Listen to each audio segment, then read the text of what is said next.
اللہ سے محبت کیسے پیدا ہوگی؟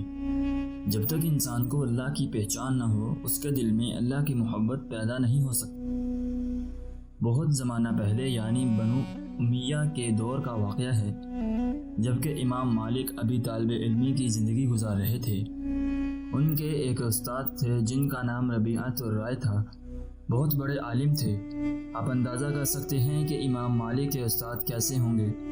بہت بڑے جلیل القدر فقیہ بھی تھے اور محدث بھی تھے اور اللہ والے بزرگ بھی تھے۔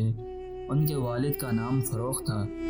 جب امام ربیعۃ الرائے ماں کے پیٹ میں تھے تو ان کے والد فروخ خراسان کی جانب جہاد کی مہم پر امیر المؤمنین کے حکم سے نکل گئے۔ جب جہاد میں جانے کے لیے نکلے تو چونکہ ان کو معلوم نہیں تھا کہ کب واپسی ہوگی اور کیا حالات ہوں گے، کہ زندہ بھی آؤں گا یا اللہ کی راہ میں شہید ہو جاؤں گا، اس لیے ان کے پاس جو 30,000 دینار یا درہم تھے انہوں نے اپنی بیوی کو دیا اور کہا کہ میں جہاد میں جا رہا ہوں اور یہ 30,000 تمہارے حوالے ہیں، ضرورت کے مطابق اس میں سے خرچ کرتے رہنا، اگر اللہ تعالیٰ نے زندگی باقی رکھی اور واپسی ہو گئی تو پھر میں تم سے آ کر حساب لے لوں گا۔ یہ کہہ کر نکل گئے۔ جو نکلے تو ایسے حالات ان کے اوپر آئے کہ تاریخ بغداد کے مطابق تقریباً اس واقعہ کے 27 برس بعد ان کو لوٹنا نصیب ہوا۔ لمبے چوڑے عرصے کے بعد واپسی ہوئی۔ مدینہ ان کی بستی تھی اور اپنی بیوی کو مدینہ میں ہی چھوڑ کر گئے تھے۔ جب واپس مدینہ آئے تو دیکھا کہ وہاں کی پوری فضا بدلی ہوئی ہے، نئی نئی سڑکیں بن گئی ہیں، نئی نئی عمارتیں بن گئی ہیں۔ خیر آئے اور بہت غور و فکر کے بعد اپنی گلی وغیرہ کو پہچانا اور اپنے گھر پہنچے، اور جب پہنچے تو وہ رات کا وقت تھا۔ اپنے گھوڑے کو ایک طرف باندھا اور نیزے سے دروازہ کھولا اور دروازے کے اندر گھسنے لگے تو ایک صاحب باہر آ رہے تھے۔ دونوں میں ملاقات ہوئی۔ جب انہوں نے دیکھا کہ یہ اندر گھس رہے ہیں تو ان کو ٹوکا اور کہا کہ ارے اللہ کے دشمن، کسی کے گھر میں بلا اجازت جانا جائز نہیں ہے۔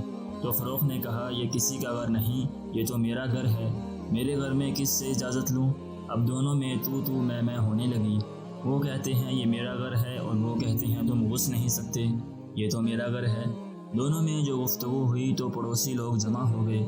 ربیعہ کہنے لگے کہ میں ان کو سلطان کے پاس فیصلے کے لیے لے جاؤں گا، اور فروخ نے کہا کہ ہاں میں بھی تم کو بادشاہ کے پاس لے جاؤں گا۔ یہ سب باتیں ہو رہی تھی کہ ان کی بیوی نے اندر سے سنا اور آ کر دیکھا کہ کیا ہو رہا ہے۔ جو دیکھا تو تماشا یہ نظر آیا کہ دونوں باپ بیٹے دست و گریباں ہیں۔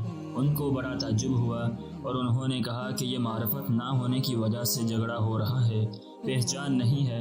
باپ نے بیٹے کو پہچانا اور نہ بیٹے نے باپ کو پہچانا۔ بیوی نے کہا کہ تم دونوں آپس میں کیا کر رہے ہو؟